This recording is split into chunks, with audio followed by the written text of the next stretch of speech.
नमस्कार, मैं अभिमन्यु कुमार आपके सामने पाठ 15 कृषक अन्नदाता कृषक जिसके कवि हैं पूरन चंद्र कांडपाल जी।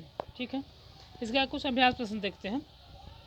अभ्यास प्रश्न का पहला प्रश्न है, सुबह की हवा कैसी होती है, वह किसान को क्या कहकर जगाती है। ठीक है, तो देखते हैं सुबह की हवा कैसी होती है। सुबह की हवा बताया गया शीतल होती है, मंद मंद चलती है, हल्की हल्की हवा जब सुबह लगती है तो बहुत आनंद का अनुभूति होती है। तो कह सकते हैं कि सुबह की हवा अत्यंत शीतल और मंद मंद बहने वाली होती है। वह किसान को उठो और सवेरे हो गया है ऐसा कहकर जगाती है। जब सुबह हल्की हल्की ठंडी हवा लगती है तो आदमी उठ जाते हैं और अपने काम में लग जाते हैं।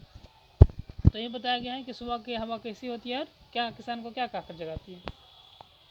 दूसरा प्रश्न है कि किसान अपने कर्म क्षेत्र में किसके साथ और कब पहुंचता है।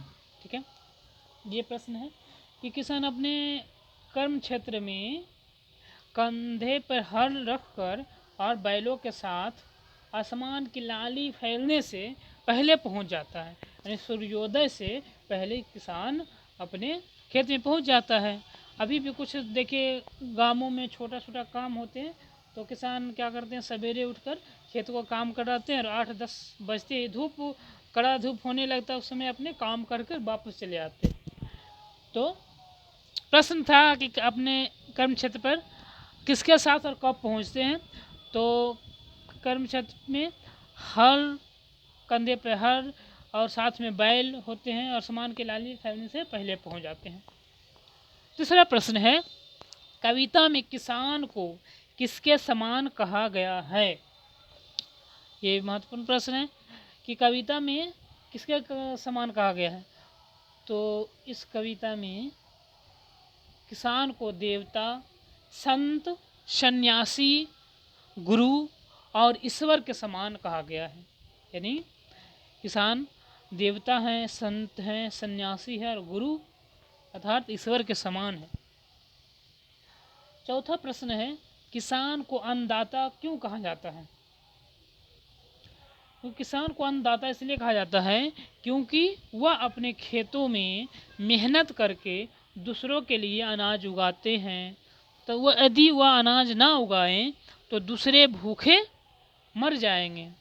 वह अपना सारा जीवन दूसरों का पेट भरने में लगा देते हैं। यानी जो अनाज उगाते हैं वो सिर्फ किसान नहीं खाते हैं बल्कि उससे दूसरों को देते हैं। ठीक है, और इस पांचवा प्रश्न है, किसान स्वर्ग के द्वार कब प्राप्त होता है। किसान को स्वर्ग का द्वार कब प्राप्त होता है। तो जब किसान अपने अथक परिश्रम मेहनत से खेतों में उगी फसलों में बालियां दिखने लगती है या देखता है बालियों को, तो उसको ये बालियां स्वर्ग के द्वार जैसा दिखती है। यानी बहुत प्रसन्न होता है, बहुत आनंद की अनुभूति जब होती है जब किसान मेहनत करके वह फसल और तैयार हो जाता है तब यह देखकर। ठीक है, अगर बोले कि किसान अपने भगवान को कहाँ प्राप्त करता है, तो खेतों की मिट्टी में प्राप्त करता है। नर रूप में किसान को क्या कहा जाता है, अन्नदाता कहा जाता है। नर रूप में अन्नदाता कहा जाता है।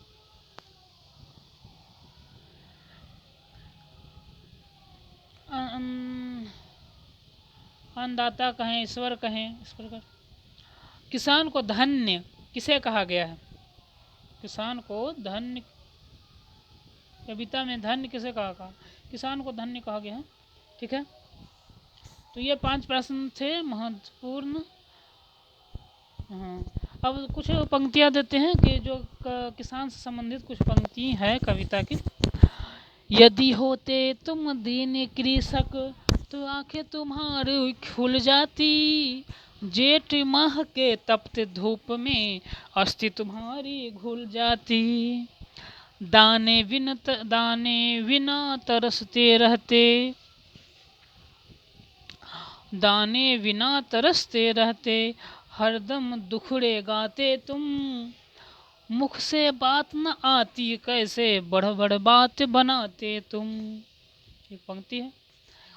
कुछ और अलग थोड़ा सा किसान संबंधित है कि हे ग्राम देवता नमस्कार, सोने चांदी से नहीं किंतु मिट्टी से तुमने किया प्यार, मिट्टी से तुमने किया प्यार, हे ग्राम देवता तुम्हें नमस्कार। जन कोलाहल से दूर कहीं एकांकी सिमटा सा निवास, रवि शशि का उतना नहीं कि जितना प्राणों का होता प्रकाश। श्रम वैभव के बल पर करते हो जड़ में चेतना का विकास, दानों दानों में फूट रहे सौ सौ दानों के हरे घास। यह है ना पसीने की धार या गंगा का धवल धार, हे ग्राम देवता नमस्कार। ठीक है, बहुत बहुत धन्यवाद। इस पाठ संबंधित प्रश्नों से संबंधित कोई भी प्रश्न हो तो आप कमेंट बॉक्स में लिखें और कुछ प्रतिक्रिया दें। अगर कुछ इन प्रश्नों में, इस पाठ के अंतर अभ्यास प्रश्नों से संबंधित कुछ प्रश्न हो तो पूछ सकते हैं। बहुत बहुत धन्यवाद।